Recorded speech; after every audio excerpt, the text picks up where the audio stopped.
ലോക്സഭയിലേക്ക് ബി.ജെ.പിക്ക് ഒരു ബർത്തുണ്ടാക്കാൻ അജണ്ട പ്രകാരം ലക്ഷോപലക്ഷം മനുഷ്യർ നെഞ്ചേറ്റുന്ന ഒരു ക്ഷേത്രോത്സവം കാക്കിക്കൂട്ടത്തെ ഇറക്കി തെമ്മാടിപ്പണി കാണിച്ച് അലമ്പുണ്ടാക്കിയത് ഈ സൂപ്പർ DGP ആണെന്നൊരു ഭരണപക്ഷ MLA യുടെ ആരോപണ തുടർച്ചയിൽ പ്രതിപക്ഷ നേതാവ് ആകാശത്തേക്ക് ഒരു ഉണ്ടയില്ല വെടിവെച്ചതല്ല. ആ ക്രമസമാധാന ചുമതലക്കാരൻ ഏതു തീയതിയിൽ, ഏതു വഴിയിൽ, ഏതു വണ്ടിയിൽ പോയാണ് RSSന്റെ നേതാവിനെ കണ്ടതെന്നും ലക്ഷ്യമെന്താണെന്നും കൃത്യതയോടെ പറഞ്ഞതാണ് സതീശൻ. മുഖ്യമന്ത്രി ഇല്ല എന്ന് പറയട്ടെ, തെളിവടക്കം ഞാൻ പുറത്തുവിടാമെന്ന വെല്ലുവിളിയിൽ എന്തൊക്കെയോ കോമാളി പ്രതികരണങ്ങൾക്കൊടുവിൽ കേരളം അറിയുന്നു. മുഖ്യമന്ത്രിയുടെ പ്രിയങ്കരൻ, കേരളത്തിന്റെ ക്രമസമാധാന ചുമതലയുള്ള ADGP രഹസ്യമായി ദുരൂഹമായി പോയി കണ്ടത് ദത്താത്രേയ ഹോസാബലയെ മാത്രമല്ല, റാം മാധവനെ കൂടിയാണ്. അങ്ങേയറ്റം സംഘീവൽക്കരിക്കപ്പെട്ട പോലീസിന്റെ ആസ്ഥാനം വഴുതക്കാടല്ല, അത് നാഗ്പൂരാണെന്ന ആരോപണം ഇന്നും ഇന്നലെയും തുടങ്ങിയതല്ല. ഒന്നാം പിണറായി സർക്കാരിന്റെ അവസാന കാലത്തെ കേട്ടതാണ്.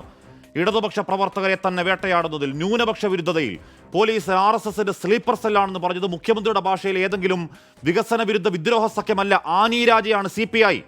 അന്നേ ആരോപണ വിധേയരായ പോലീസിന്റെ രണ്ടാമൻ നടത്തിയ RSS കൂടിക്കാഴ്ചകൾ നാടറിഞ്ഞത് ഇന്നലെയാണെങ്കിൽ സർക്കാരും സർക്കാരിന്റെ മുഖ്യമന്ത്രിയും അക്കാര്യങ്ങൾ അന്നേ അറിഞ്ഞതാണ്. എന്നിട്ടും ഒരു പോറല് പോലും പറ്റാതെ ആ സൂപ്പർ DGP പൂണ്ടുവിളയാടെങ്കിൽ പ്രതിപക്ഷം പറയും മട്ടിൽ മുഖ്യമന്ത്രി താങ്കളുടെ മടിയിൽ കനമാണോ, പേടിയാണോ?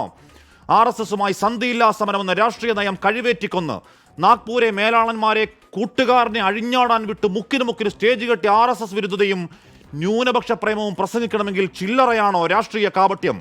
പൂരം കലക്കിയതിൽ റിപ്പോർട്ട് വരട്ടെ എന്നാണ് അവിടെ നിർത്തിത്തോൽപ്പിച്ച സ്ഥാനാർത്ഥി VS സുനിൽകുമാറിന്റെ പ്രതീക്ഷ. ആ പൂരം കലക്കിയ അധമപ്പണി അന്വേഷിച്ചത് ആരോപണ വിധേയൻ ADGP തന്നെയാണെങ്കിൽ ആ റിപ്പോർട്ടിൽ എന്ത് മണ്ണാങ്കട്ട ഉണ്ടാവാനാണ്?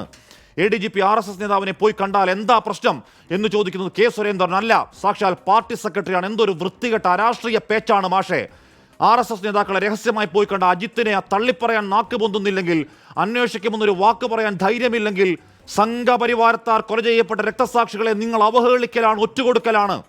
ഇപ്പോഴും ആ കാവിക്കൂടിക്കാഴ്ചയിൽ ഒരു പിഴവും CPMന് ബോധ്യപ്പെടുന്നില്ലെങ്കിൽ, ആഭ്യന്തര വകുപ്പിന്റെ മട്ടുപ്പാവിൽ നിന്നും രക്തസാക്ഷി ചോര കൊണ്ട് ചുവന്ന ആ ചെങ്കൊടി ഇറക്കിക്കെട്ടിയ ഒരു RSSന്റെ കാവിക്കൊടി പാറിക്കണം.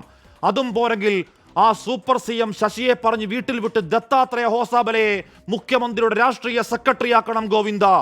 പ്രിയ പ്രേക്ഷകർക്ക് എൻകൗണ്ടർ പ്രൈമിലേക്ക് സ്വാഗതം.